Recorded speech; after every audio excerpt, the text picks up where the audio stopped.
The legal back and forth over vaccine mandates continues. Utah's joining with other Republican-led states and asking the Supreme Court to block the COVID-19 vaccine requirement for large businesses. COVID impact specialist Lad Egan joins us to explain what's next in this case. Lad?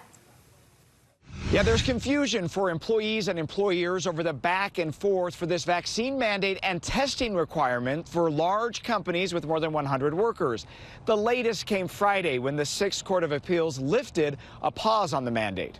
Now it could be a decision for the U.S. Supreme Court after Utah and more than 24 other states appealed to keep the mandate from going into effect. The Occupational Safety and Health Administration has said it won't issue citations for this vaccine mandate rule before January 10th. But Utah Attorney General Sean Reyes says Utah is not immediately affected because our state's OSHA division has not adopted that rule. Reyes and his office said they are confident the Supreme Court will agree that the vaccine requirement is an unconstitutional federal overreach. Really what we're saying here is that this is a pretty narrow question on just whether OSHA has the ability to do this.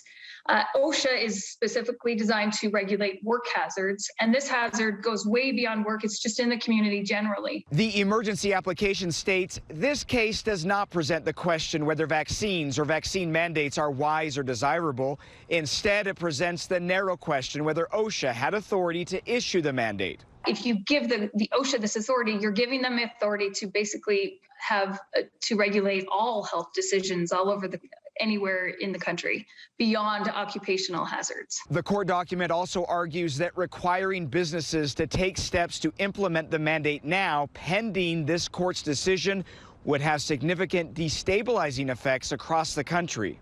The request is directed to Justice Brett Kavanaugh because he has jurisdiction over the lower court. Justice Kavanaugh can make a decision on his own, or he can refer it to the court, to the full court, to make a decision. There is a December 30th deadline for the government to respond to this new appeal.